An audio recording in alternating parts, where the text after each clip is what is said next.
Greetings, everyone.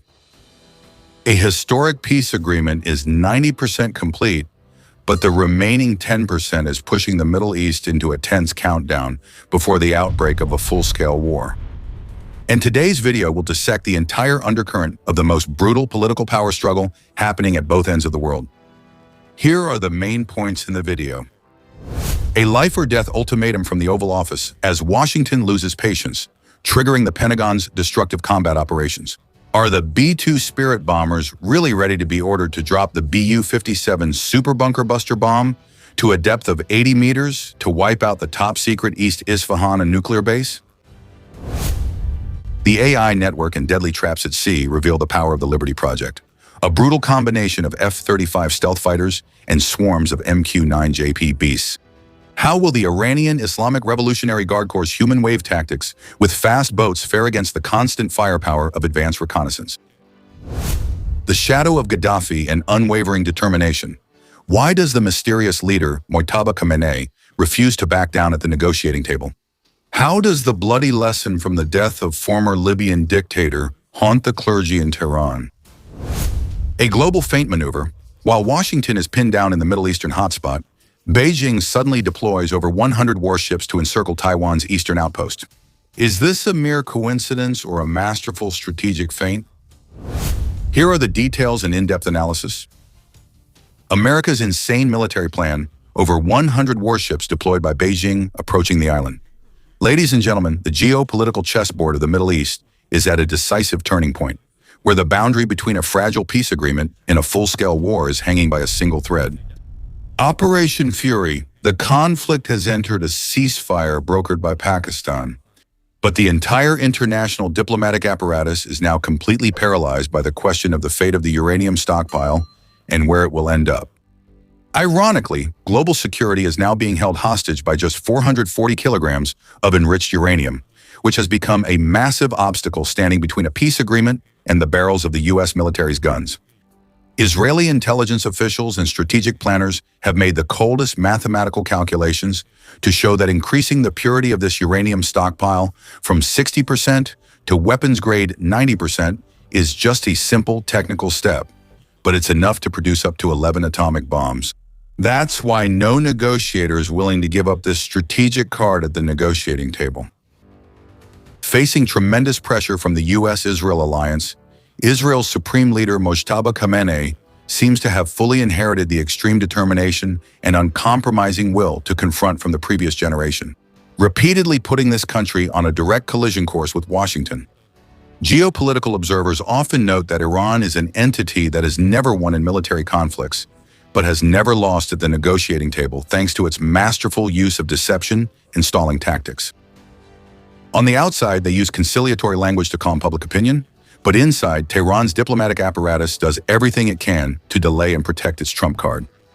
However, Washington's patience has run out, and stern warnings have been issued directly from the Oval Office. President Donald Trump has firmly stated that America neither needs nor wants to possess that uranium stockpile, and could even destroy it immediately after receiving it, but will absolutely never allow the Iranians to keep any part of it. When diplomatic solutions were 90% complete, and only stuck at the final 10%, the iron hand of the Pentagon was ready to activate a chain of destructive combat operations.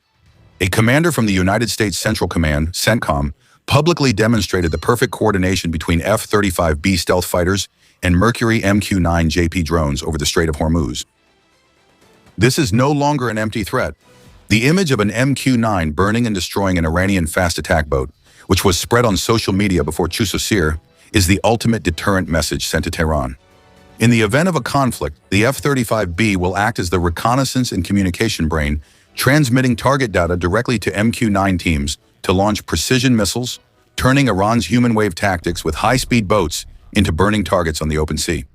Even more terrifying, a strategic annihilation strike could come from B-2 Spirit bombers equipped with the super bunker buster bomb GBU-57 MOP.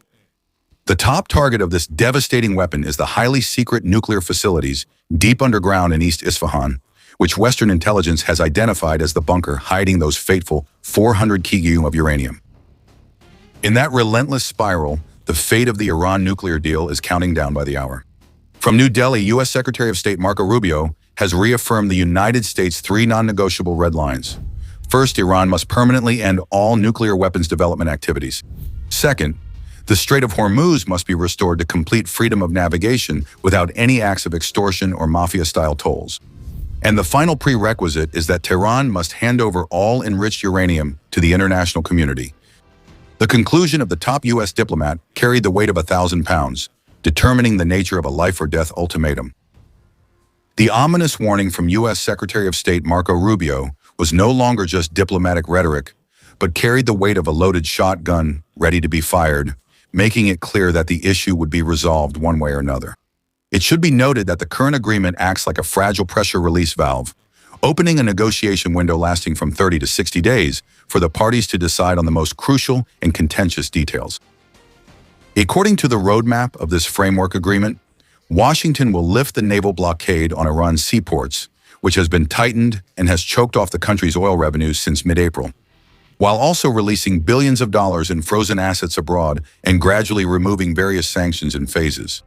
A written ceasefire agreement is expected to completely end the airstrike campaigns by the U.S. and Israel.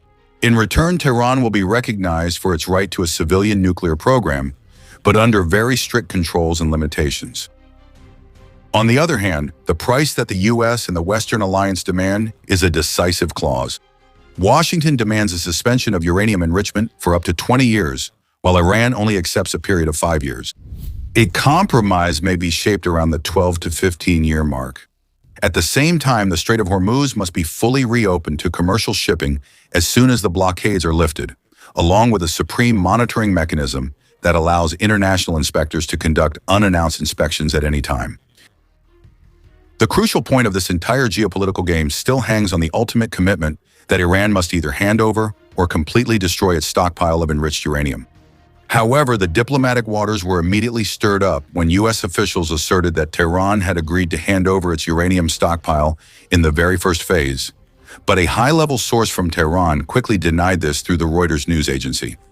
This inconsistency pushed the peace process into a chaotic information matrix, with Iran's classic delaying strategies aimed at manipulating psychology and exhausting the opponent's patience. In a life-and-death confrontation on the international chessboard, mastering information and recognizing the overall situation is just as crucial as the thorough preparation of a fighter pilot before takeoff. The modern battlefield is not just about firing bullets, but also a fierce media war where an event can be distorted into completely different realities. The clearest example is when Cuba's president issued a blood-chilling warning against any U.S. military action targeting the island. That event attracted more than 150 global news agencies to analyze it, but it ended up creating two opposing worldviews. One side accuses President Donald Trump's administration of dangerously escalating tensions against Havana. Meanwhile, the other side warns of the risk that Cuba has quietly amassed Iranian and Russian drone equipment just 90 miles off the coast of Florida. The deadlock has become more serious as Iranian state media continuously denies that the reopening of free navigation in the Strait of Hormuz has been successfully arranged. They still stubbornly hold on to the counterclaim about gathering the new go medium from the April ceasefire agreement. Among these are unrealistic demands, such as requiring the U.S. military to completely withdraw from all bases in the region and forcing transport ships passing through the strait to pay war reparations. Even though the White House completely ignores these demands, which have almost no chance of succeeding, the Iranians still refuse to give up on using them as preconditions.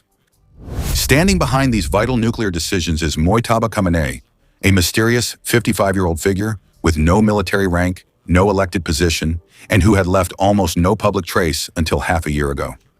He is a typical representative of the extremist Ayatollah clerical class, those who deliberately inserted into the Constitution, after the fall of the monarchy, a supreme privilege, claiming divine authority to hold absolute power and act with complete immunity from the law. However, the clerical leadership in Tehran may pride themselves on their conciliatory commitments, but they forget that MQ-9JP drones require absolutely precise GPS coordinates, and the American GBU-57 MOP bunker buster bombs are designed to deliver destruction down to a depth of 80 meters beneath the most solid layers of rock. The Pentagon is currently operating a high-pressure kill chain at maximum pressure.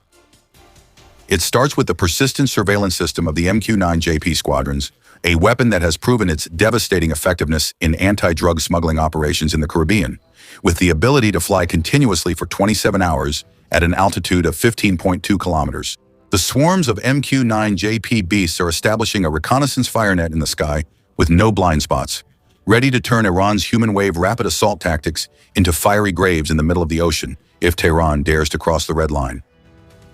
At the throat of the global oil artery, the Strait of Hormuz, which is only 21 nautical miles wide, the United States Central Command is surrounding it with an electronic reconnaissance net with no blind spots. The MQ-9JP beasts are equipped with the LINS synthetic aperture radar system and the advanced TS-MTSP multispectral targeting system, capable of penetrating dense night, blurring seas, and even the weakest electronic waves or the most intense jamming measures to lock onto every single speedboat of the Iranian Islamic Revolutionary Guard Corps, IRGC. This technological superiority allows these drone squadrons to establish firing solutions even before the targets have left the port. With an arsenal of 8 Hellfire missiles for each sortie, the MQ-9 is ready to wipe out multiple targets in a single sweep, turning the enemy's speedboat intimidation tactics into an asymmetric game of life and death. The image released by President Donald Trump is the clearest evidence of this overwhelming multi-domain capability. However, the factor that completely changes the battlefield situation lies in an invisible but ruthless artificial neural network. The AI command and control system is called Project Freedom, belonging to the renowned 82nd Airborne Division of the U.S. military. This network acts as a central hub, integrating all ESG intelligence, surveillance, and reconnaissance data streams from MQ-9 drones directly to manned attack platforms like the F-35 in real time. The digital battlefield map clearly shows where the AI auto-classifies and prioritizes targets, sending them to the division's command HQ. The division then coordinates for the stealth F-35 fighters to finish off the target, not giving the ISGC forces time to disperse or move the uranium stockpile. The 82nd Airborne Division, a force that often stays out of the media spotlight, is always the spearhead, now possessing next-generation combat capabilities thanks to the combination of AI algorithms, the smart GBU-53 Stormbreaker bomb, and top-secret drones that have never been revealed before.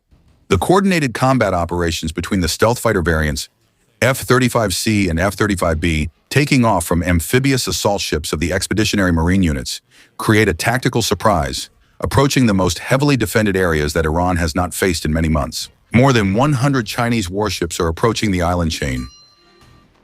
While Washington's strategic focus is fixed on the Middle East hotspot, on the other side of the globe, the geopolitical tectonic plates in the Western Pacific are also shifting with intense tremors. This is not a random coincidence, but a calculated, coordinated move by Beijing to test Taiwan's internal and external defense capabilities while the United States is distracted. In the restricted waters near the Dongsha Islands, Kratas, an isolated and loosely defended outpost about 400 kilometers from Taiwan, the Taiwanese Coast Guard has entered the second day of a tense standoff with China's massive CCG-3501 Coast Guard ship, which has a displacement of up to 5,500 tons. This is Beijing's 6th intrusion into this area. Taiwan's National Security Council has issued a red alert after detecting more than 100 Chinese military vessels closing in and overwhelming the first island chain, signaling a major storm brewing in the Taiwan Strait at a time when all Western diplomatic and military resources are being diverted to the Middle East. The fateful 440 kilo Vujani and the U.S.'s devastating 80-meter deep strike. Looking deeply into the 4 million-piece geopolitical chessboard, the core question is, what does Iran really want by stubbornly holding on to 400 kilograms of enriched Vujani? For Tehran, this stockpile of nuclear material, along with control over the Strait of Hormuz, are the last domino pieces protecting the survival of the clerical regime and the IRGC forces. They demand that a ceasefire agreement must be legally binding and that billions of dollars in frozen assets must be released before handing over even a single gram of Vujani. So the tragedy of the Arab world remains a bloody lesson. Colonel Muammar Gaddafi of Libya once agreed to give up nuclear weapons and cooperate with the West, only to ultimately meet a tragic death. Leader Mojtaba Khamenei understands that tragedy very well. He is determined not to give up his ultimate deterrent weapons until he receives the clearest written guarantees. On the other hand, Washington fully understands Tehran's tactics of both pressure and appeasement over the past decades, so the level of skepticism has reached its peak. That's why they have to maintain a full-scale deterrent posture, from aircraft carrier groups, the 82nd Airborne Division Mercury MQ-9 JB squadrons to B-2 Spirit bombers ready for intercontinental missions.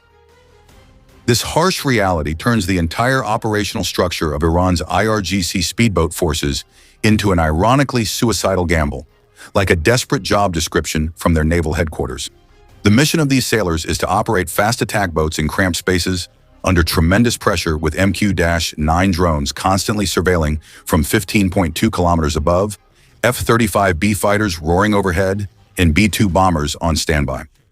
They are ordered to carry AK-47 rifles to try to extort passage fees mafia-style from unarmed wealthy ships to provoke or defiantly respond to intimidating, life-determining messages from the U.S. president on social media, and at the same time, to constantly deny any involvement in laying mines on international shipping routes.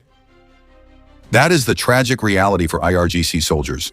They have to force themselves to play the role of heroic challengers under a constantly shifting command system, while their fate has already been determined by the cold targeting algorithms of a military superpower that has completely exhausted its diplomatic patience. In your opinion, will Iran agree to hand over enriched uranium, or will it gamble the fate of the nation on a life-or-death confrontation with the U.S.? And are China's relentless military maneuvers in the Taiwan Strait a coordinated move intended to paralyze Washington's ability to respond on two fronts?